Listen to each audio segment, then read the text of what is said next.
Here at the UN Geneva, the Geneva Center for Human Rights Advancement and Global Dialogue, with the support of the permanent mission of the Islamic Republic of Pakistan, arranged this panel discussion for the fight against the scourge of so-called Islamophobia.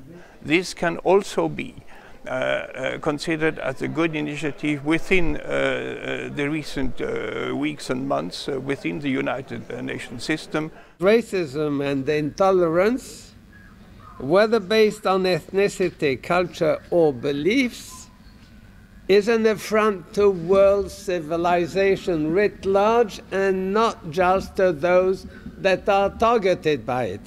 The panel emphasized that so-called Islamophobia is a form of racism, but that the term is unjustly used today by suggesting a mash-up between terrorism, Islam and Arab culture. We have to promote for human values. That there are so many things in common.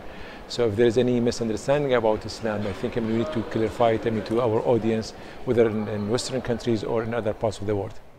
Everyone here regretted the anti-Islam bias and manipulation of Muslims for political purposes by most of the mainstream media, which distorts and misrepresents Islam as a religion of violence.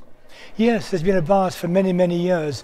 The press believes that if it bleeds, it leads.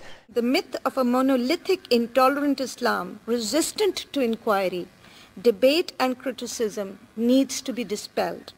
We have to create societies where the racial singularity and spirit of every community must be respected like a flower, but in the same garden.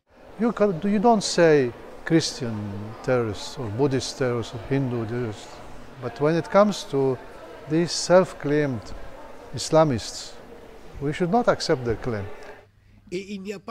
There is no part of a body which is more noble than the other parts, no. And we must become aware that we are all bound together, each and every one of us, by this universal brotherhood. Our approach is to discuss crisis and show that Islam is not a cause of crisis, but is a subject of crisis and has been used and manipulated. Some of the steps to combat the phenomenon of Islamophobia are probably best described by the title of one of the panelists' latest book, From Confrontation to Cooperation.